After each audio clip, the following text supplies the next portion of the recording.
Question number 1 है the most critical period of acquisition and development of language is, यानी भाषा के अर्जन एवं विकास के लिए सर्वाधिक संवेदनशील अवधि कौन सी है? मोस्ट क्रिटिकल पीरियड, ये क्वेश्चन हर बार लगभग घुमा फिरा करके पूछा जाता है। सर्वाधिक संवेदनशील अवधि, इसको ऐसे भी पूछा जा सकता है कि fastest period for growth development, यानी भाषा विकास के लिए सबसे तेजी से होने वाला जो काल है वो कौन सा है। सेंसिटिव पीरियड के नाम से भी ये आ सकता है, वहां क्रिटिकल लिखा हुआ है, सेंसिटिव भी लिख करके आ सकता है। ठीक है, तो भाषा विकास की दृष्टि से अगर हम देखते हैं तो सबसे क्रूशियल जो टाइम पीरियड है, इसको क्रूशियल भी लिख सकता है ना।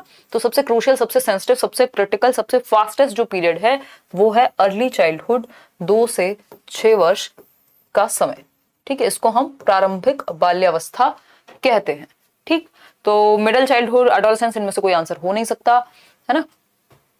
देखिएगा, अगर हम बात करें प्री नेटल स्टेज की, तो जन्म से 9 माह पूर्व, यानी ये प्रेगनेंसी वाला पीरियड है एक तरह से। प्रारंभिक बाल्यावस्था इसका सही उत्तर था, मध्य बाल्यावस्था, किशोरावस्था इसका उत्तर नहीं हो सकता। अर्ली चाइल्डहुड वही स्टेज है जहां सबसे तेजी से बच्चा भाषा बोलने लगेगा, एक तरह से वो बहुत सारी बातें करना शुरू कर देता है। क्वेश्चन नंबर 2 देखिएगा, इससे पहले जो स्टेजेस हैं उन्होंने डिस्कस की हैं प्रोफेसर स्मिथ ने, वो मैं आपके साथ शेयर कर चुकी हूँ। तो वो कहते हैं कि 1 साल में 3 शब्द, 2 साल में 272 और 5 साल में 2072 शब्द की जो वोकैबुलरी है बच्चे के पास होती है। क्वेश्चन नंबर 2 देखिएगा, और जो आपके नॉम चॉम्स्की हैं वो भी यही कह रहे हैं कि जो क्रिटिकल टाइम है लैंग्वेज एक्विजिशन डिवाइस सबसे ज्यादा एक्टिव जो होगा वो जन्म से 5 साल तक के बीच में होगा। ठीक है, तो ये वो उम्र है अर्ली चाइल्डहुड वाली 2 से 6 वर्ष की कि आप बच्चों को कितनी भी भाषाएं, बस उसको माहौल दे दो वो भाषा सीख जाएगा। ठीक है, which of the following is a stage of moral development proposed by Lawrence Kohlberg. Lawrence Kohlberg के द्वारा दी गई कोई एक स्टेज, तो हमें पता है आंसर क्या है इसका, बी ऑप्शन है द सोशल कॉन्ट्रैक्ट ओरिएंटेशन। ठीक है, the social contract orientation.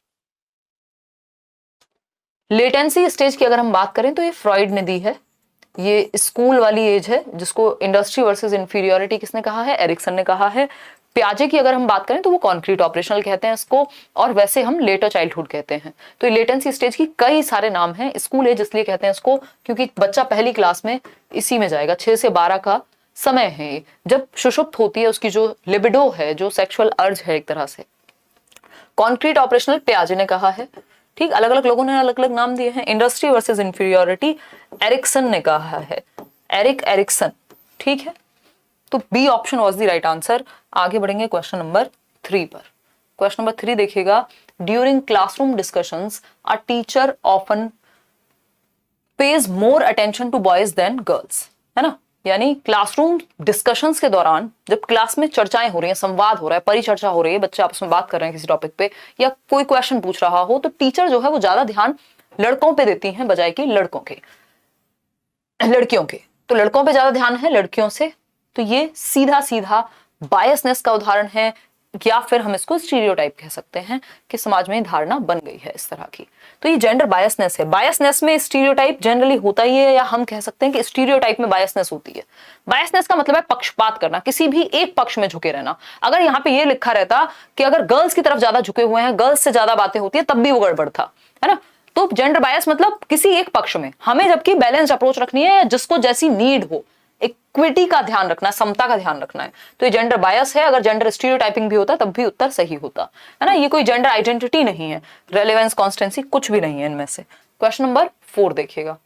Question number 4 कहता है which of the following is an effective strategy to reduce children's gender stereotyping and gender role conformity, यानी इनमें से कौन सा एक प्रभावी तरीका है बच्चों के अंदर जेंडर स्टीरियोटाइपिंग को रोकने का, जेंडर रोल कन्फॉर्मिटी को रोकने का। जेंडर रोल कन्फॉर्मिटी क्या है?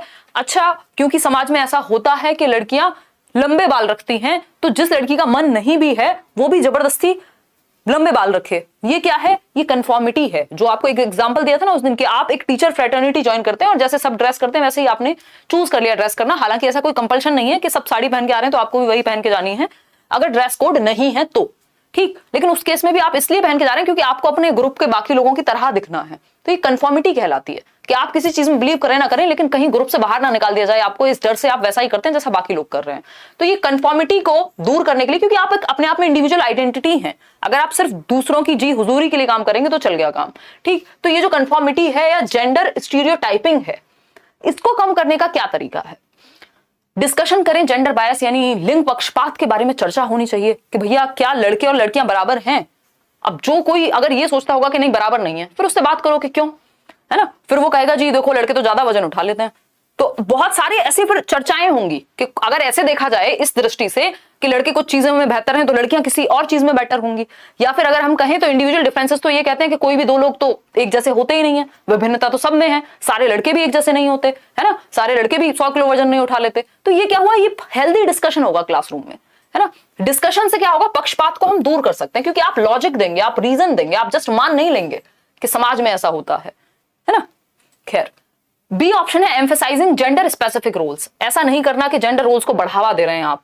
जेंडर सेग्रीगेटेड प्ले ग्रुप्स के अलग अलग जेंडर में लोग खेल रहे हैं, लड़कियां अलग ग्रुप में लड़के अलग ग्रुप में, ये भी गड़बड़ है।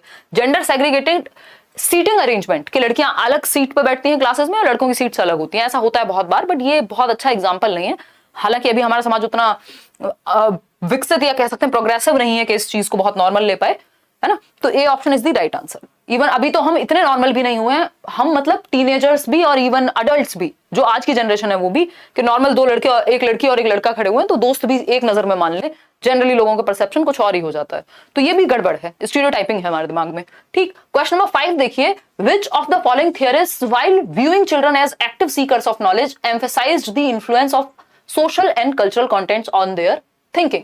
कौन से एक थिंकर हैं, थियरिस्ट हैं, सिद्धांतकार हैं जिन्होंने कहा है कि जो बच्चे हैं वो एक्टिव सीकर्स ऑफ नॉलेज हैं, यानी बच्चे ज्ञान के सक्रिय निर्माता हैं, यानी वो एक्टिवली अपने एनवायरनमेंट में एक्टिविटी करके, लोगों से बात करके अपनी समझ का निर्माण करते हैं, डिस्कशन करके, डिबेट करके, है ना, वाद विवाद करके। किसके इन्फ्लुएंस से, सोसाइटी और कल्चर। देखो अगर सोसाइटी और कल्चर लिखा हुआ है, सिंपल बात है वाइगोस्की की बात हो रही है, क्योंकि बच्चे को एक्टिव वाइगोस्की भी कहते हैं, प्याजे भी कहते हैं, लेकिन डिफरेंस है, वाइगोस्की सोसाइटी कल्चर लैंग्वेज की बात करते हैं, प्याजे एनवायरनमेंट में फिजिकल एक्टिविटी की बात कर रहे हैं। अगर यहाँ ये सोशल और कल्चरल एलिमेंट्स नहीं लिखे होते तो हम प्याजे के साथ चले जाते, वो लिटिल साइंटिस्ट कहते हैं बच्चे को। ठीक है, क्वेश्चन नंबर है 6। क्वेश्चन नंबर 6, प्याजे और वाइगोस्की के क्वेश्चंस में कई बार आपको कंफ्यूज कर सकता है एग्जामिनर। उसका रीजन है कि एक शब्द चेंज होगा और आंसर चेंज हो जाएगा। जैसे यही क्वेश्चन है, इसमें अगर लास्ट में एक शब्द चेंज कर दिया होता तो आंसर चेंज हो जाता।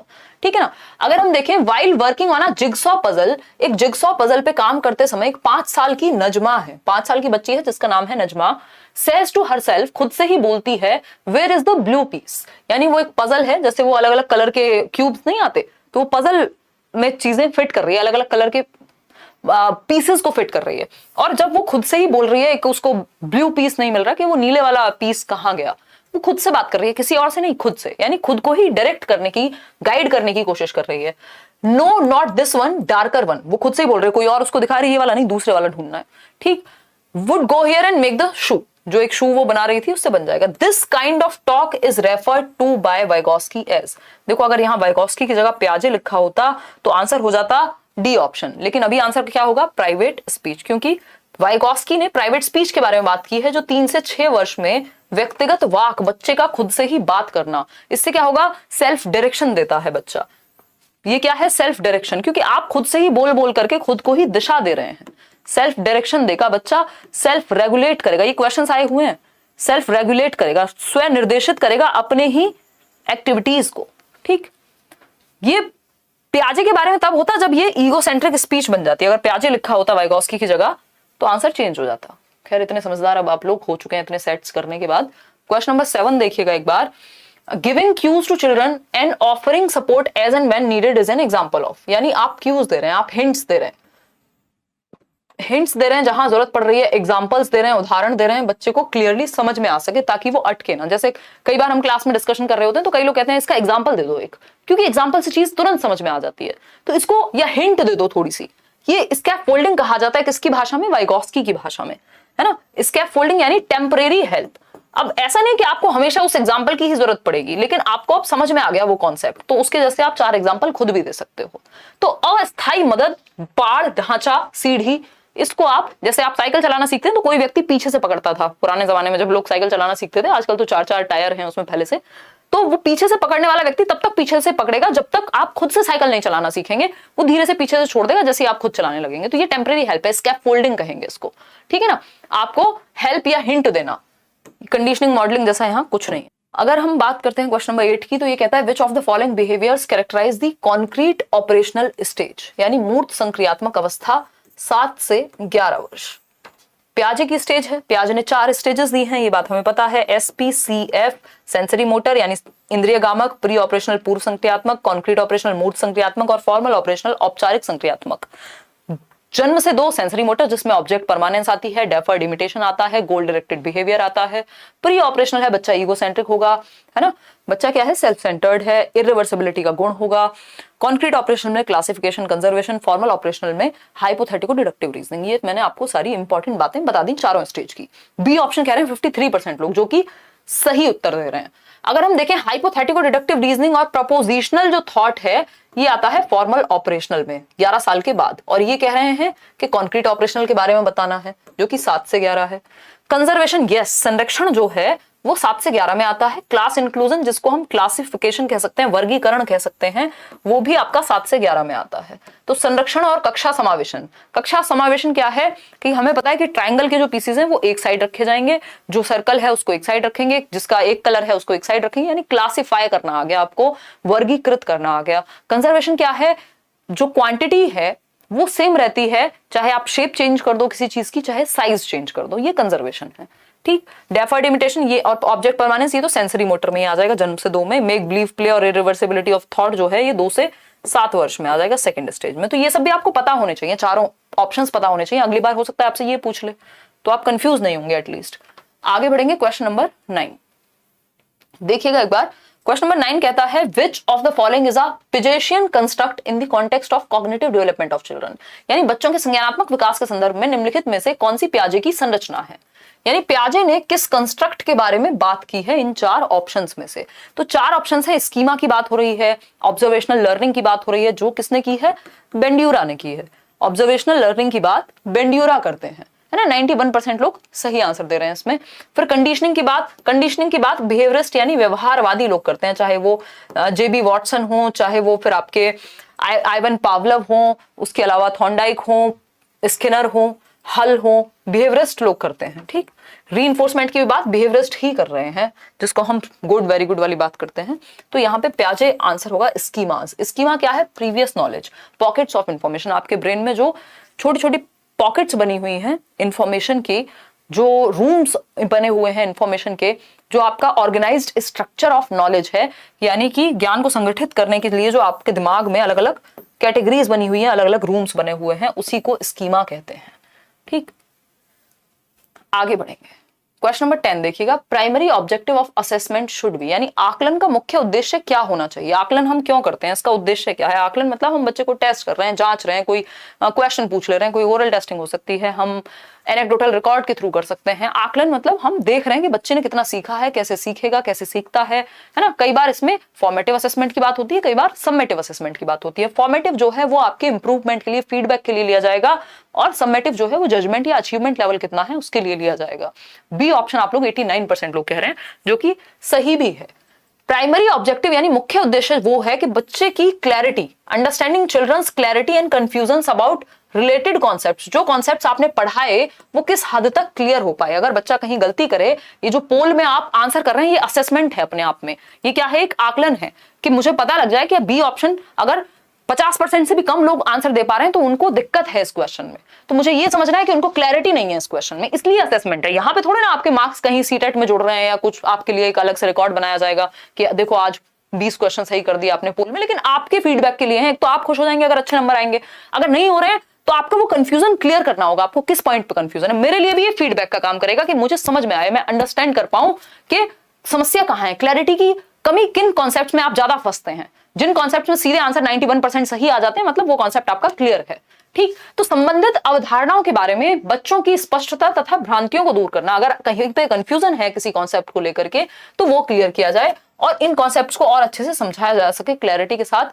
ये काम ऑब्जेक्टिव का, प्राइमरी ऑब्जेक्टिव है असेसमेंट का, आकलन का, टेस्ट लेने का जो ऑब्जेक्टिव है वो